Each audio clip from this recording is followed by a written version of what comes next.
Дорога к гимну. Спектакль о непростом жизненном пути в год 135-летия коми-поэта и драматурга Виктора Савина покажут в Театре драмы. Режиссером постановки стал Евгений Сафронов. Драматургический материал для постановки взят из автобиографии Савина и научных статей. В основу спектакля взяты песни на слова и музыку Виктора Савина. Исполнять их будет ансамбль «Тагья Сур». Премьера состоится 10 декабря. Мы долго думали, каким образом нам погрузить, что ли, вот визуальным этим рядом, показать эпоху, показать, как выразить воспоминания. Например, о детстве, о том селе, о той деревне Трэш, в которой он родился. Как вообще погрузить воспоминания. И Наталья Сергеевна предложила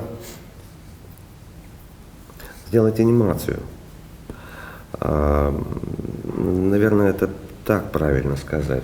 То есть у нас на самом деле будут, когда мы предаемся воспоминаниям, возникает какой-то образ, от которого все шире и шире расходятся наши воспоминания, так и здесь будут рисоваться вот эти какие-то картинки, какие-то пейзажи, связанные с Савиным, с местами, где он жил, где он творил. А уже завтра на сцене Театра драмы юбилей народного артиста Республики Коми, артиста театра и руководителя вокального ансамбля «Тагья Сур» Александра Кузнецова. В профессии он уже 30 лет, из них в Театре драмы имени Виктора Савина 10. В свой юбилей Александр Кузнецов выступит в главной роли в уже полюбившемся зрителю спектакле «Кадриль».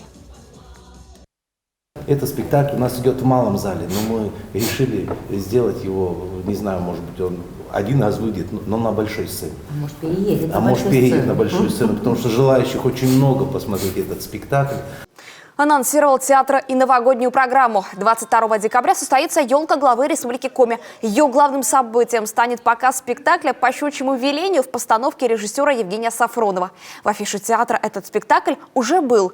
И вот, спустя годы сказка вновь вернется на сцену, только уже в обновленном составе.